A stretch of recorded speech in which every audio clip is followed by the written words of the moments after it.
नमस्कार दर्शकों, मैं हरगोविंद सिंह लोधी। आप देख रहे हैं आपका अपना news channel Bundelkhand news 24x। Malthone block में अभी 8000 हेक्टेयर में पाइपलाइन किसानों के खेतों में बिछ गई और इसका भी काम तेजी से शुरू हो गया है। ये भी 2-3 साल के अंदर योजना चालू हो जाएगी। मध्य प्रदेश शासन के नगरीय विकास और आवास मंत्री भूपेंद्र सिंह ने बुंदेलखंड क्षेत्र के किसानों से अनुरोध किया है कि वे बांस की खेती करने के लिए आगे आएं।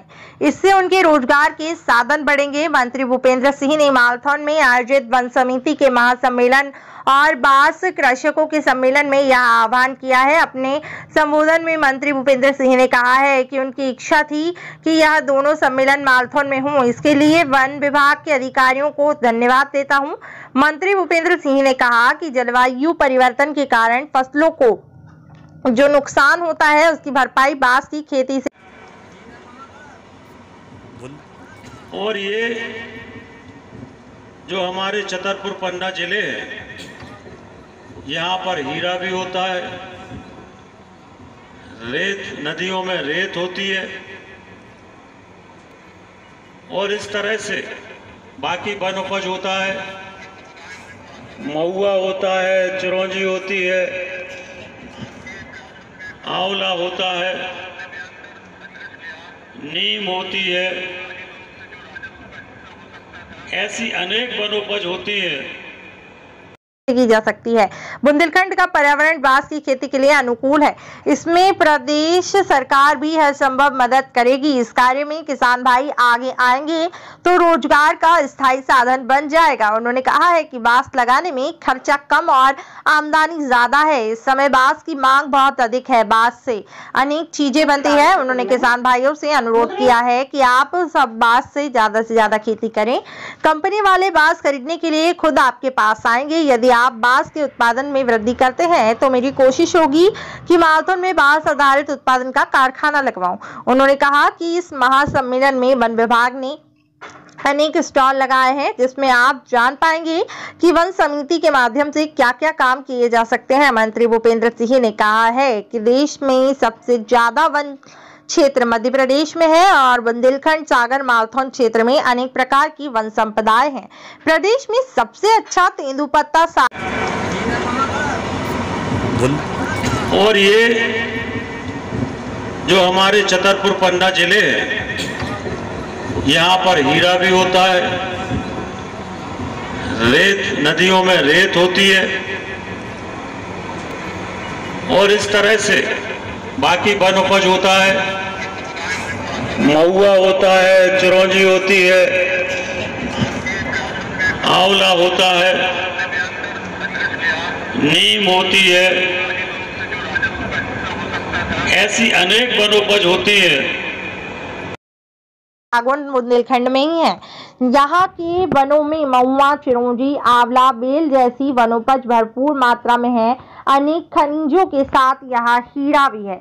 मंत्री भूपेंद्र सिंह ने मुख्यमंत्री चौहान के लिए निर्णय पर कहा कि अब एक ही संयुक्त वन समिति होगी और वन समिति में 1/3 पदों पर महिलाएं रहेंगी।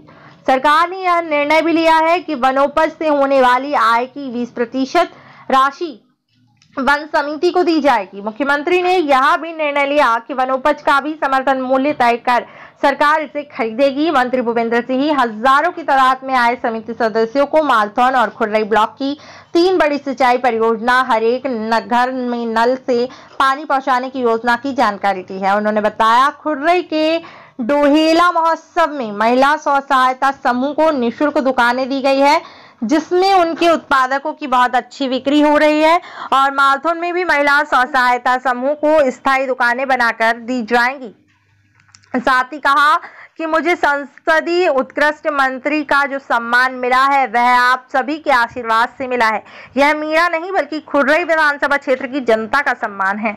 आज आपने इस सम्मान के लिए जो मेरा अभिनंदन किया उससे मुझे तेजी से विकास कार्य करने की प्रेरणा मिली है। हमें अभी बहुत काम करना बाकी है। युवा महिलाओं को रोजगार दिलाने का काम करना है। मैं विश्वास दिलाता हूँ कि अगले 10 सालों में यह एक भी बेरोजगार नहीं रहेगा। महासम्मेलन में मंत्री भूपेंद्र सिंह ने श्रेष्ठ कार्य करने वाली वन समितियों को प्रशंसित पत्र देकर सम्मानित किया है। और कार्यक्रम में भोपाल से आए प्रधान मुख्य वन संरक्षक सीआर त्यागी एवं सागर वन वृत्त के मुख्य वन संरक्षक अमित दुबे और उत्तर वन मंडल के डीएफओ बेनी प्रसाद दातोनिया ने भी संबोधित किया है।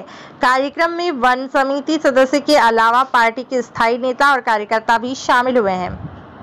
हमारा सम्मान है खुरई विधानसभा क्षेत्र की जनता का सम्मान है। मैं खुरई क्षेत्र की जनता को बहुत बधाई देता हूँ, शुभकामनाएं देता हूँ और इसी तरह से लगातार खुरई विधानसभा के विकास में मैं काम करता रहूँगा। आज के कार्यक्रम के बारे में विकास में हम और तेजी से आगे बढ़ें, ये हमारा प्रयास रहेगा। आज यहाँ पर वन समितियों का सम्मेलन था। वन समितियों के सम्मेलन में जो वन समितियों को लाभांश है वो सरकार ने अब 20% कर दिया है। 20% की राशि वन समितियों को लाभांश में मिलेगी और अब एक ही प्रकार की वन समितियाँ होंगी। उसमें महिलाओं की संख्या है वो बढ़ा दी गई है।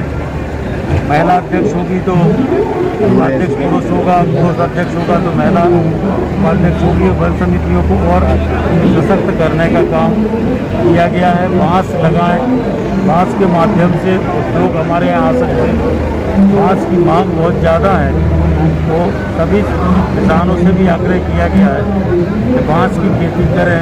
उस पर भी सरकार की तरफ से राशि दी जा रही है। बांस लगाने के लिए बांस दिए जा रहे हैं। ऐसी अनेक योजनाओं का यहाँ पर आज स्टॉल लगाए गए हैं, प्रदर्शन किया जा रहा है जिससे कि लोग वन समिति के माध्यम से लाभ ले सकें।